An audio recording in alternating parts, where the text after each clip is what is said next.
ថ្មីនេះនៅកូរ៉េត្បូងគឺមានករណីមួយគឺករណីចាក់មនុស្សនៅការិយាល័យ LG Electronic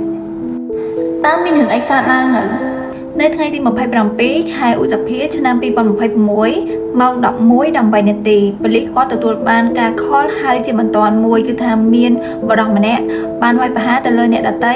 នៅក្នុងអគារ LG Electronic តំបន់ម៉ាកុកទីក្រុងសេអ៊ូល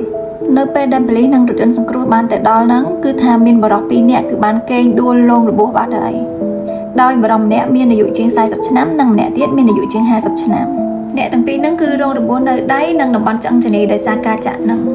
តែជាសំណាងល្អរបួសហ្នឹងគឺអត់ប៉ះពាល់ដល់ជីវិតទេហើយពួកគាត់ទាំងពីរហ្នឹងគឺត្រូវបានបញ្ជូនទៅមន្ទីរពេទ្យភ្លាមហ្មងឥឡូវនេះយើងមកនិយាយពីជនសង្ស័យម្ដងជនសង្ស័យហ្នឹងគឺជាពីណាគេជនសង្ស័យហ្នឹងគឺអត់មែនពីណាគេឆ្ងាយពីណាមកពីណាពីណីអីទេគឺជាដៃគូសហការជាមួយនឹងក្រុមហ៊ុន LG Electronic ហ្នឹងតែម្ដងចឹងមានន័យថាគាត់គឺជាអ្នកដែលស្គាល់ជនរងគ្រោះពីរនាក់ហ្នឹងហើយធ្វើការជាមួយគ្នារាល់ថ្ងៃហ្មងបន្ទាប់ពីចាក់ឲ្យគេមានរបួសហើយគឺជនសង្ស័យហ្នឹងរត់គេចចេញពីអគារហ្នឹងហ្មងហើយដល់1ម៉ោងផងប៉ូលីសតាមចាប់ខ្លួនគាត់បាននៅជិតស្ថានីយ៍រថភ្លើង Media Digital City ហើយគាត់បានប្រាប់ប៉ូលីសថាគាត់ហ្នឹងគឺកំពុងតែធ្វើដំណើរដើម្បីទៅប្រគល់ខ្លួនឲ្យប៉ូលីសអ្នកទាំងអស់គ្នាមានឆ្ងល់ទេមិនគាត់ចាក់គេអញ្ចឹង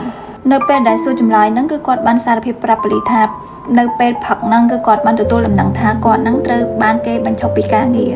អញ្ចឹងនៅពេលដែលគាត់ដឹងថាគាត់ត្រូវគេបានបណ្តេញចេញពីការងារហ្នឹងហើយគឺគាត់ខឹងមែនតើហ្មងច្រឡោតហ្មងតែនឹងមិនមែនជាមូលហេតុតែមួយហ្នឹងទេអ្នកដែលចាក់គេហ្នឹងគឺគាត់បន្តអះអាងថាគាត់ត្រូវបាន2នាក់ដែលគាត់ចាក់ហ្នឹងមើលងាយអត់ឲ្យតម្លៃហើយមានអារម្មណ៍ថាត្រូវបាន2នាក់ហ្នឹងធ្វើបាបគាត់នៅកន្លែងធ្វើការហ្នឹងហ្មងអញ្ចឹងទៅកំផឹងដែលគាត់សំមកម្ដងតិចហ្នឹងហើយធ្វើឲ្យគាត់ផ្ទុះនៅថ្ងៃហ្នឹងហ្មងតើការចាប់ប្រកាន់ផុសលោកម្នាក់ហ្នឹងគឺជាការប៉ັດអត់ជនរងគ្រោះទាំងពីរហ្នឹងគឺបដិសេធទាំងស្រុងហ្មងជនរងគ្រោះទាំងពីរហ្នឹងក៏គាត់បាននិយាយថាគាត់អត់ដែលបានទៅធ្វើបាបម្នាក់ប្រុសហ្នឹងនោះទេ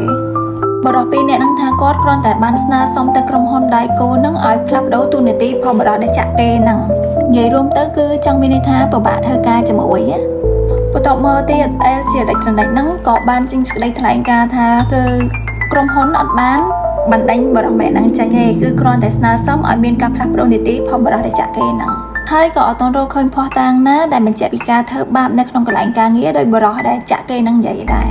តើប៉ូលីសនឹងធ្វើអីបន្តទៅអញ្ចឹងដោយសារតាទាំងជនសង្ស័យទាំងជនរងគ្រោះនិយាយមកគឺខុសគ្នាទាំងអស់អញ្ចឹងប៉ូលីសត្រូវតែធ្វើការស៊ើបអង្កេតបន្តទៀតប៉ូលីសបានឆែករកកាមេរ៉ាសុវត្ថិភាពសម្ភារសាកសីនិងប្រមូលភស្តុតាងដើម្បីរកឃើញថាតើមានការធ្វើបាបពិតមែនអត់នៅកន្លែងធ្វើការហ្នឹងហើយជាការពិតអត់ដែលគាត់ទៅចាក់គេហ្នឹងដោយសារតែមូលហេតុទាំងអស់ហ្នឹងហើយតុលាការបានអនុម័តដីកាឃុំខ្លួនជនសង្ស័យដើម្បីបន្តនីតិវិធីនិយាយរួមសរុបមកគេអត់ទាន់ដឹងថាការនិយាយផុសជនសង្ស័យដែលថាត្រូវបានគេធ្វើបាបហ្នឹងគឺជាការពិតឬអត់នោះទេព្រោះអីរឿងក្តីនេះគឺកំពុងតែមានការស៊ើបអង្កេតបន្តអត់ទាន់ចប់ធំហ្នឹងទេអ្នកទាំងអស់គ្នា